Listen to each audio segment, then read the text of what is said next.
Hello, in just a moment, the press preview as we take a look at the morning newspapers. First, though, our top stories this evening.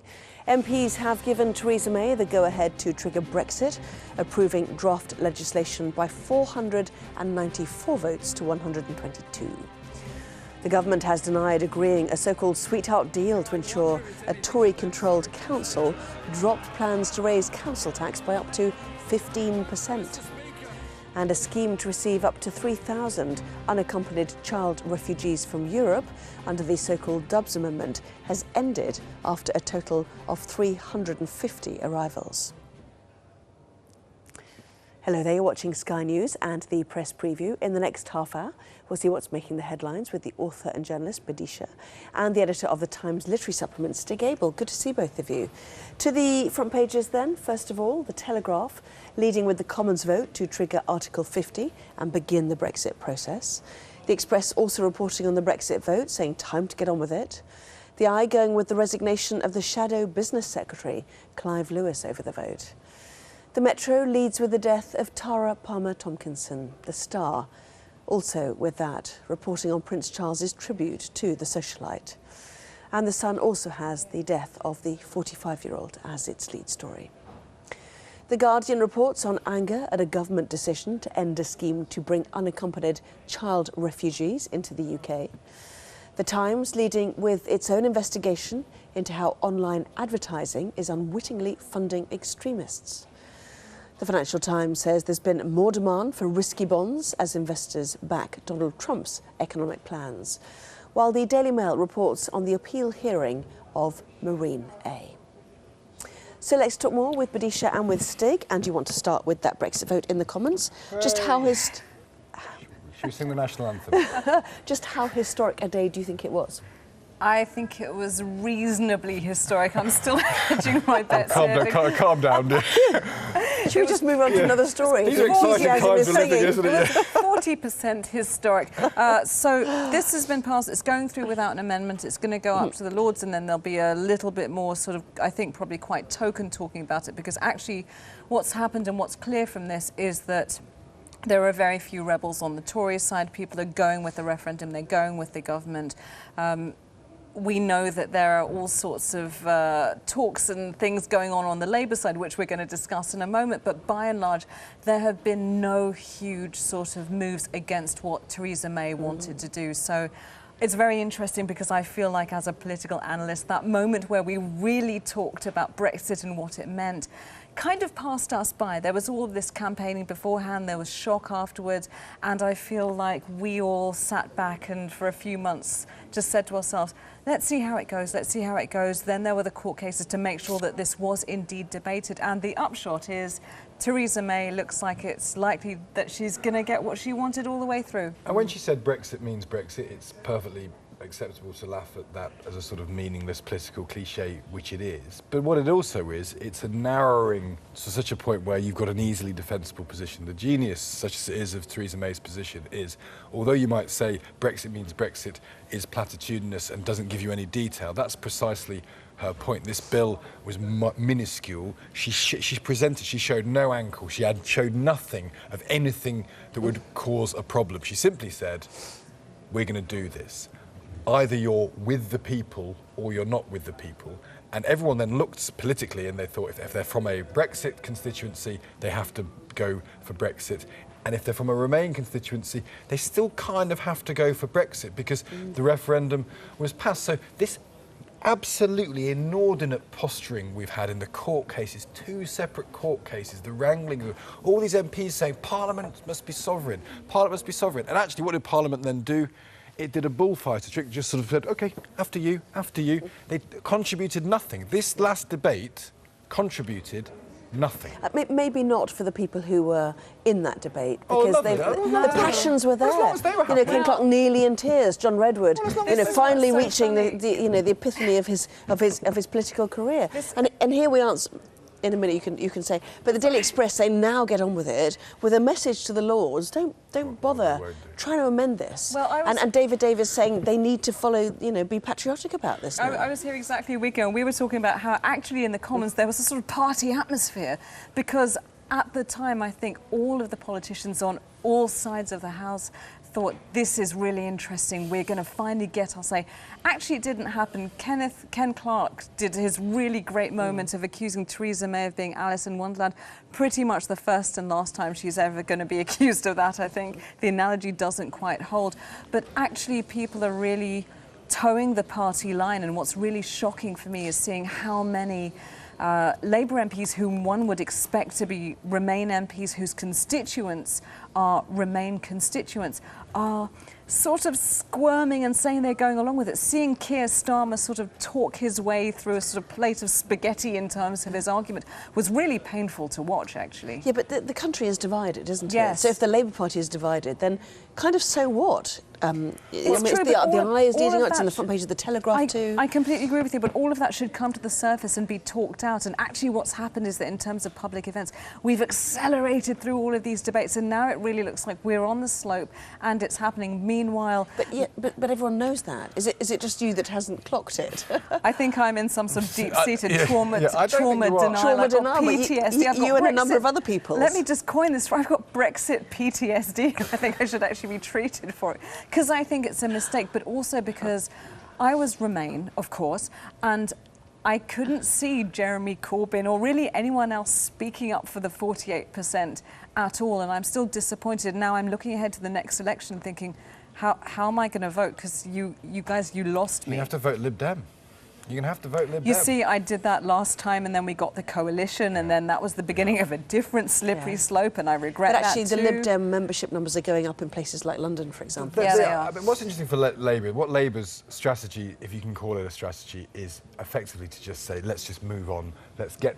Brexit's going to happen. There's no way of stopping Well, it. it's a bit more than that. It's respecting the will of the people, isn't yeah, it? but It's accepting the result But of the this referendum. phrase, the will of the people, Yeah. is such a fascinating Okay, accepting the result. It's accepting the result. Yeah, that's my point. Yeah. But that's the same thing I just said. That's their strategy, is accepting that. I mean, it's not a strategy. It's simply saying... Exactly. You said their strategy was simply to move on. Well, exactly. Move on, respecting the will of the people, as you would call it. I'm so against that. What about respecting basic referendum law, which says this was an opinion poll? It was just an opinion poll. I know. Look, it's the PTSD. You can't I know, say it's the an opinion poll. PTSD talking. That's what's happening. So my question was, does it matter that yet another cabinet member, shadow cabinet Right, member, so this- Clive Lewis, business sec It for matters him, to, it has matters gone? to Jeremy Corbyn in the sense that it's another problem he has in managing his own party. He's in a very invidious position because 2/3 of Labour people voted Remain, 2/3 of Labour constituencies voted Brexit. The Labour Party, as you say, is as riven as the country. No leader in the Labour Party could bring that together. So he's been dealt an appallingly bad hand.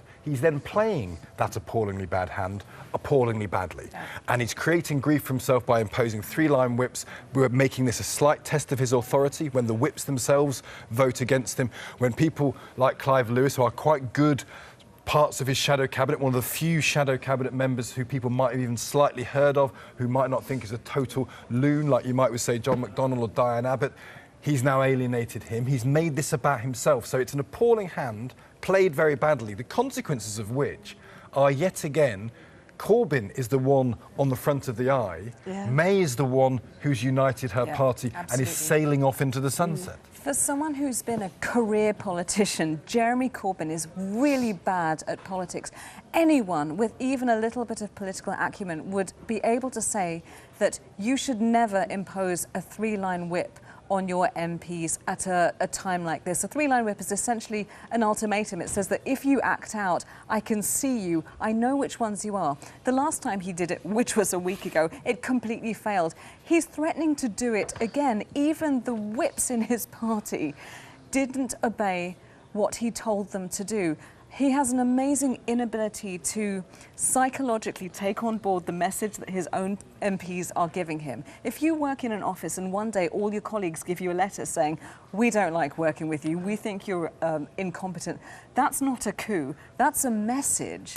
And so... Yeah, but the country, the Labour membership has sent a different message. So At the minute they have, but how many of them are Brexiteers? This Labour, if you think of this, the influx into the Labour Party is largely sort of middle-class, momentum-y liberals down south.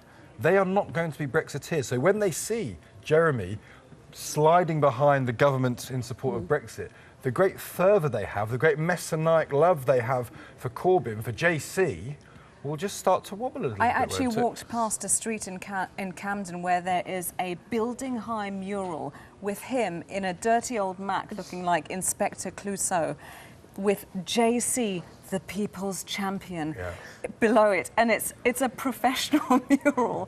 It's like you're approaching a church or something. It's risible. It's okay, we can do it all again. It's going to be in the Lords, isn't it, after the, hooray, the after Lords. the Oh, recess. So I really look forward to the speeches Yeah, in the well, Lords. yeah. That won't be self-indulgent posturing. That'll be really important. That's democracy in No, action. just That's a the little bit nitty-gritty of the political process there. I know you've got to move on, but this Yeah, notion that this quickly. is parliamentary democracy in action, and in the end, it was just an excuse for people to stand up, talk about themselves for 3 minutes, and sit down again. You'll And start to wish you had the European Parliament soon, which is out of sight, out of mind. You don't have to listen to it, No, won't no, you? No, don't. The PTSD Let's is go rising. to the Financial Times, shall we? Which is yeah. that people are beginning to believe Donald Trump, this time in terms of the economy. Okay, so something like $10 billion has suddenly gone into the US economy because people are suddenly buying up junk bonds, which have a sort of, let's say, a tenure of about 5 years. So they come to their end at around 2021, by which point the markets will have moved on and something else will be happening. But if you want to understand how junk bonds work, basically watch Wolf of Wall Street, the film with Leonardo DiCaprio, which involves phoning up risky investors and selling very small minor commodities, very cheap prices, but you sell a huge amount of them. They're extremely risky, but doesn't really matter, so then their value is inflated. What it all implies, without going into the details of it, is that Trump's posturing about, okay, we're going to deregulate, we're going to make it very easy to trade in and out. Anyone can become a day trader, anyone can participate in the system. We won't warn you about things, there won't be any great risks that we're going to tell you about. The markets will then start going up and down very, very, very dramatically. If you're smart, you, of course, sell when they're up. If you're not smart, which the overwhelming majority of sort of casual traders are not. Which is sort of what happened in China recently, didn't it? And it's There's a lot of day yes. traders in China. What's Yeah. interesting is that Trump was elected on a campaign saying he would stand up to Wall Street. And one of the first things he's done is he's brought in a load of Goldman Sachs people and he's deregulating Wall Street further. This is basically Wall Street saying, we think it's going to be times of plenty under Donald Trump, Reagan times again. But I thought we were trying to move away from that the risky element of the city we post forgot- 2007, 2008. We forgot about that. No, that's Okay, all. we That's all don't. over. This is a Yeah, new yeah. era. Don't worry This is about that. America first. Yeah, This is don't all worry. about making a quick buck and also creating excitement. This is just Trump all over. It's Yeah. sensational economic acting. And so now, if you read down further, you have all of these experts saying, "Well, it's a much more aggressive, bouncy market." It's the 80s again. It is the 80s. I mean, who is Trump? Reagan's 80s. Trump is the Dan Aykroyd character in Trading Places at the beginning. Yeah. That's what I realised he was reminding me of. Let's go very quickly, if we can, to the... Where is it? Trump, Tories put pressure on Burko. So Okay, right. this yes. is about Donald Trump because Burko decided to Speak out against him? Speak out to him. They both have tiny hands. Interesting parallel between the two of them. But he spoke out. He used his opportunity as the Speaker of the House of Commons to say he probably wouldn't have Trump here because he wanted to virtue signal on a colossal stage. People have said, well, you've welcomed in people from Saudi Arabia, people from China, people from Kuwait, places which are filled with sexism and abhorrent racism. That wasn't a problem for you, but you've now decided to grow a conscience on behalf of the entire institution and show off a little bit. Some people liked it. Hooray, John Burko is speaking for the liberal masses. Some people thought, you're supposed to be impartial. Why are you showing off, you little man? And now a Tory MP has said, oh, what would happen if, by any chance, we put a vote of no confidence out about you? But actually, I think that John Burko speaks like this very rarely. In fact, he's distinguished himself in his role because he actually seems to have some character and some charisma and some humour. But he doesn't always talk like this. So in political terms, I think what will happen is this will be seen as an exception. He doesn't usually pass comment on every single guest, and he'll probably be given a dressing down because it's not really protocol in Parliament, but they will let this slide. Although there is very funny footage of him welcoming Xi Jinping and all practically bowing, and he proffers his hand in a very submissive way. There's no and- problems with China and human rights. No, do there? no, none whatsoever. None It doesn't whatsoever. matter at all. In fact, Yeah. I don't even know what you're talking about. That is almost the funniest footage of the week. I have It to is say. very I have to good. agree with you on that one. Still to come, though, we will have lots more on the death of Tara Palmer Tompkinson. It's hard to know which paper to pick because she's on nearly all of them, isn't she? So more on that. Just 45 years old. Back with that in a moment. Welcome back to the Press Preview, taking a look through the newspapers. I'm joined tonight by the author and journalist Badisha and the editor of the Times literary supplement, Stig Abel. Inside the pages of the Daily Mail, the elderly forced to wait up to 1 year for care. This is after Surrey County Council suggested it might have a referendum to put up its council tax by up to 15%. The pressure's on the government now, isn't it? Yeah, so the Institute for Public Policy Research has been looking into this by interviewing and not auditing, but looking into the finances of various national councils. And what it's discovered is a several £billion deficit in the funding, which of course we know that there's been massive underfunding of very, very basic social care services, not just for the elderly, but also for early years support for new families and so on. So the upshot of all of that is that some people are having to wait up to a year even to have a consultation with a carer. And what's very unfortunate about it is that these are the people who most need help. This is not just casual care. This is about specific targeted health care. But this is a bottomless pit of money. Yeah, Our it is. requirements in old age. It really is. And the number of people over 85 are going to go up by 100% in the next 20 years. The number of people with dementia is going up almost exponentially. The number of people who are elderly carers for other elderly people, where both partners are more than 85, is going up by a massive factor. And there's, as Badisha was saying, there's a £3 billion shortfall now, because over the last 5 years, since 2010, the notion of austerity has meant the government has said councils have to have smaller budgets.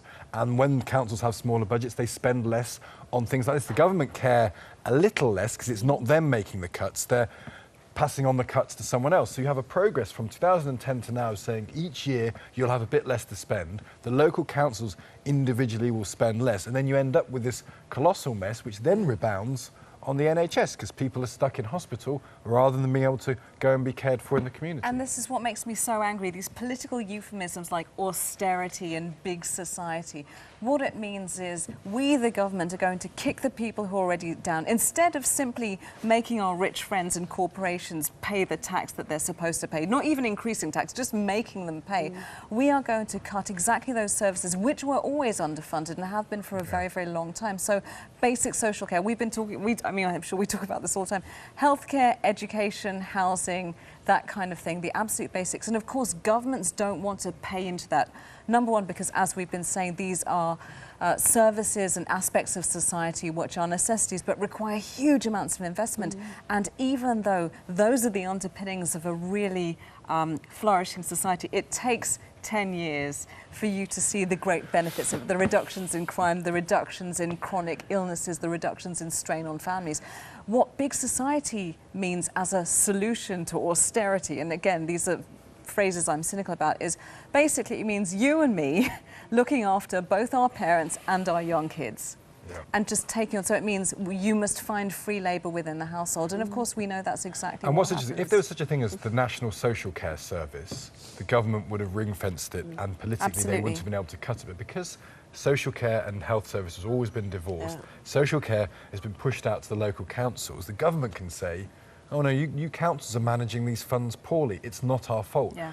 Well, we'll still highlight our adherence to the great joyous institution that is the NHS, rather than recognising, which is kind of obvious, the National Health Service and, say, social care for the elderly are exactly the same thing. They're part of the same ecosystem, but the government has to protect one for political reasons and doesn't care at all about the other because it's the fault of the local councils. Yeah, I mean, it's not just elderly care, is it? No. I think Surrey was saying it's got specialist centres for disability in its area, and therefore that is also... Oh, it's mental health care. To be a draw on resources. Absolutely everything. It's charities, it's the way charities interact with housing and healthcare, it's legal aid, it's the welfare state. We need to put money into the welfare state. Tara Palmer-Tompkinson, age 45, some interesting photographs on the inside pages of the Daily Mail. But I think she looks so beautiful there. We were talking about this because to me that's such a mid-90s image of what's chic, and I really miss those opaque black hold-ups anyway. To me, she was an image of Great Britannia and the mid-90s, very New Labour, very, very Tony Blair, at a time when we all were partying a lot and champagne was flowing a lot. The economy was thriving. The mood of the country, socially and culturally, was extremely optimistic. And Tara Palmer-Tompkinson always had this charisma about her, and it's very interesting because it's such a shame that she has died. 45 is really young. We don't really understand what the Sun is doing with this, what- but suggesting that builders heard a bang or a thump 5 days before she was found. Yeah, I so mean, what are they saying? She had this non-malignant tumour, didn't she, and pushing on perhaps on so her why would a- pituitary why would gland. a 45 That can cause fainting. And it can do, and why would a 45-year-old die? But I think the broader point is that people, Britain, in the way that Britain often does, take someone like Tara Palmer Tomkinson to their heart because she had charisma, because she had flaws, because she battled coke addiction and battled other sort of personal problems. But she was kind of charming, she was eccentric, she was kind of batty in that way that British people like their posh people to be. She had the sort of whiff of that aristocracy about her. She was Prince Charles's goddaughter. So she was kind of this sort of combination of lots of things. As you say, for the 90s, kind of, she was quite cool and it girls and lad mags and that kind of new culture, but she also kind of embodied the sort of pleasing battiness of the aristocracy as well. Well, we pay tribute to her family as well. It's a sad day, definitely. Thank you both very much indeed. All the top stories are next.